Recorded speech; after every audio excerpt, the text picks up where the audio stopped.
Hi, I'm Christine McDonald. I'm the author of Cry Purple and Same Kind of Human, Seeing the Marginalized and Exploited Through Eyes of Grace. I grew up in Oklahoma. Yes, I have a twang. And, I went through some stuff. Everybody goes through stuff, right? We all have a story.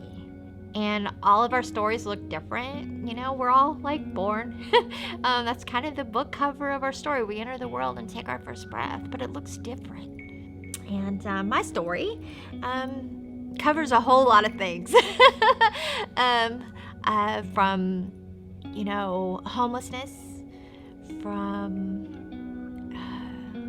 a troubled home as I was growing up, from substance use and addiction to human trafficking and commercial sex exploitation and prison. And, I guess my last great adventure was sudden blindness. In 3 days, I was completely blind. And because of those stories, because of my journey, they created a pathway of experiences that I'm able to connect with people that have similar experiences. At 37, moving beyond these experiences, there were a lot of things. There were a lot of societal judgments and stigmas, trying to fit in church after having been trafficked, and the church talking about purity. How do we find purity when we've experienced sexual abuse, rape, and even been bought and sold? I believe in our church culture we have the best intentions. However, sometimes we live in our bubble, and because of that bubble, and it doesn't affect us, it's like we create those safe spaces because that doesn't affect me, that happens over there, or that's their problem, that's an inner city problem, that's a city problem, not a rural problem. There are all these different things that we can find a reason to look away. Jesus came to feed the hungry and set the captives free. He came to build hope to the people that society had shunned because of institutions, because of policies, because of rulings, because of governance, because of all of these things. That's where he spent his time. And I think that's the message in the chapters of the book of the Bible that we were left, that we were supposed to follow as followers of Jesus. And so, for me, when after 37 years of living outside, digging in trash cans like an animal, urinating outside, sleeping in abandoned buildings, being bit by rats in the winter, just trying to be safe and out of the weather, I tried to get help. Went to programs, and one told me I was too far gone. One told me that I had too many barriers, and if they exhausted those resources, that they could help many other people. And my story is not unique to me.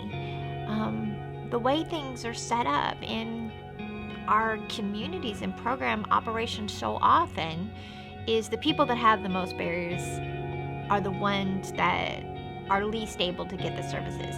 The navigation of services, you have to go to one program to be able to qualify for another program, but you got to have an ID. There are all these things. And homeless alone, we think if they just get a job, everything's better. Well, if you're homeless and let's say you've been arrested for sleeping on the steps, and now that's trespassing, so now you have a ticket. Well, you're homeless, you're probably not gonna pay it because you don't have any money. You're probably not gonna show up in court because you're living on the streets. You're probably don't know what day of the week it is. And so our traditional response creates barriers.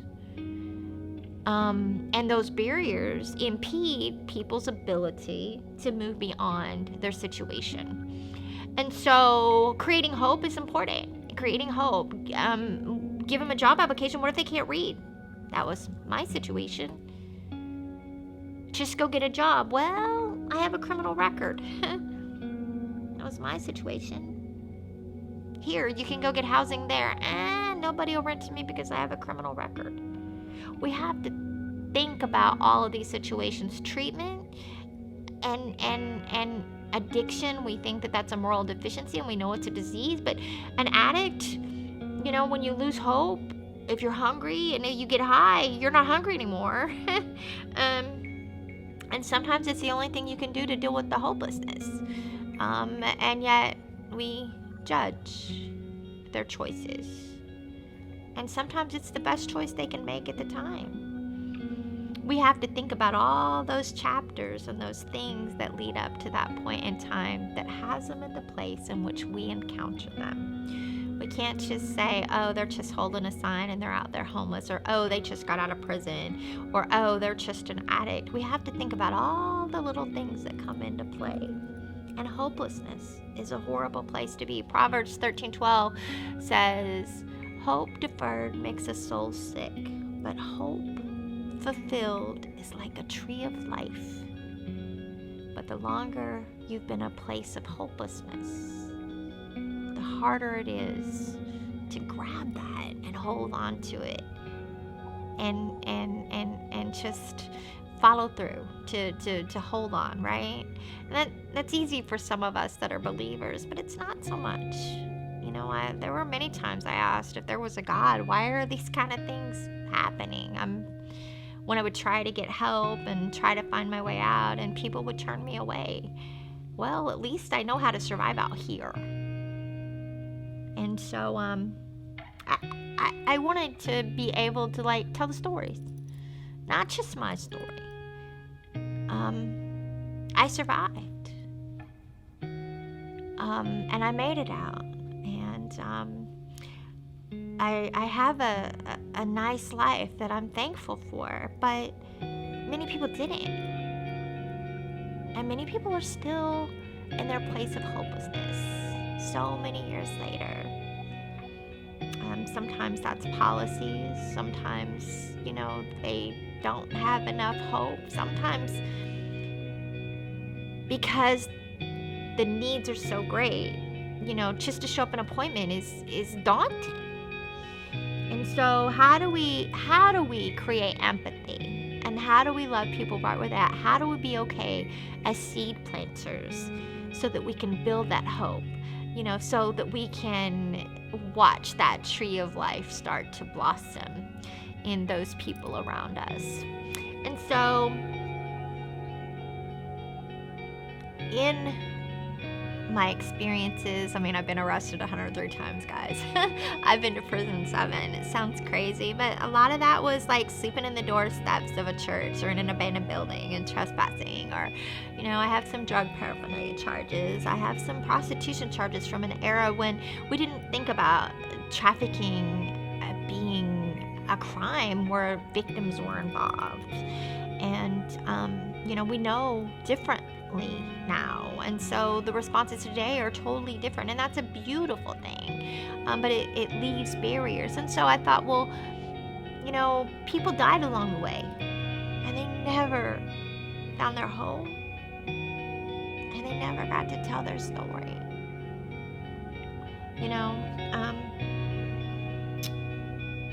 Understanding and seeing empathy and understanding that we don't know what we don't know. And if we don't invest time, how did you get here? It's such an important question.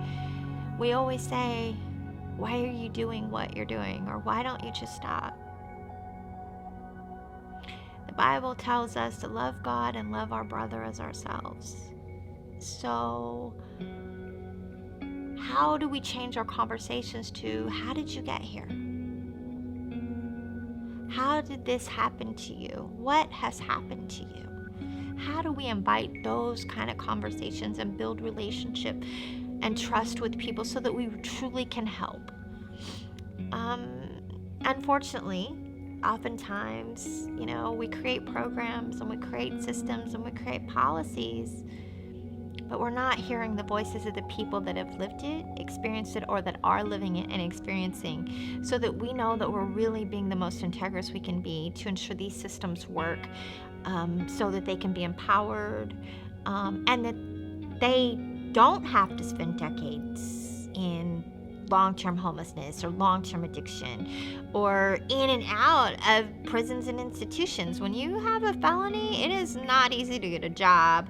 It is not easy to find housing. There are just so many things. I didn't believe in God, and in my journey, I had no faith. I believed that there was a God. Surely, why didn't he helped me when I asked for help? Why did my friends die? Why were people being murdered and nobody cared?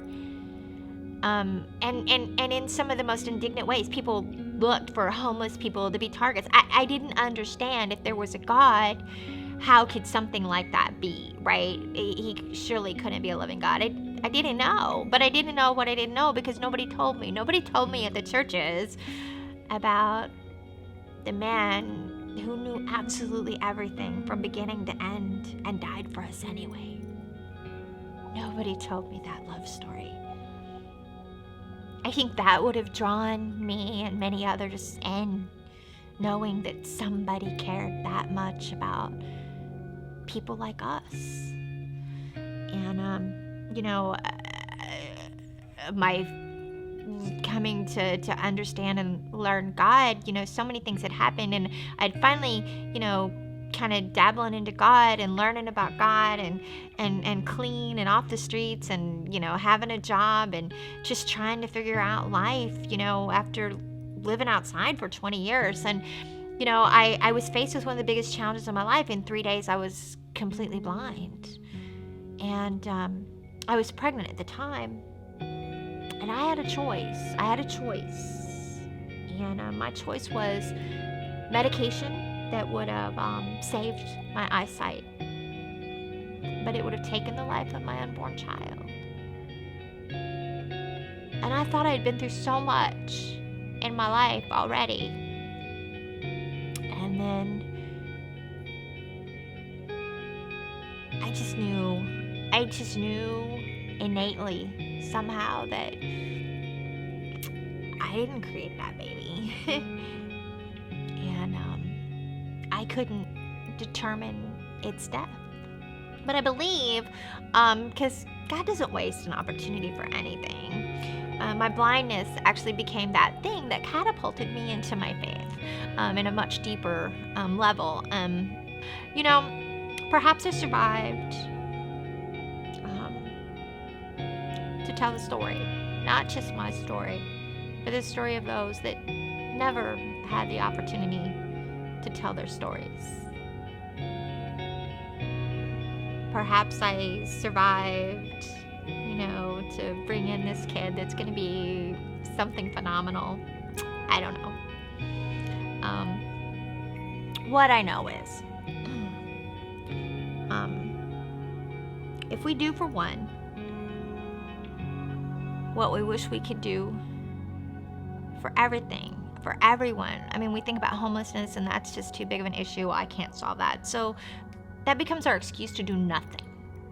We think about the heroin epidemic in our society today. Well, I'm not affected by that, so we don't do anything. So it becomes our excuse when we think about big issues like human trafficking and, mass incarceration, the heroin epidemic, homelessness, poverty. We use that as an excuse. I can't do enough to make a difference. And I believe if we do for one what we wish we could do for many together, we can change. We can change our community, our neighborhoods. We can change the world. I believe that. I have faith in that. I have faith in the sovereignty of my God that loves us all. He died for each and every one of us. And so as believers, we are called. We are called to be the hands and feet. And that means we're called to be intentional, to be uncomfortable, to love our neighbor as ourselves, and be intentional, to reach out to that homeless guy, hear his story, right? To reach out to that prostitute that you drive by on your way to work and say, here, are you hungry? Because she's going to have to do some really awful things to eat. And say, how did you get here? Right? Invest in people, invest in your community, and together we can change the world. And I would love to come to your community. I would love to come get to know you guys. I would love to come meet you. I would love to come share my God story. And I would love to help you, right, learn how to build relationships with those people outside of your church, because we are all better together.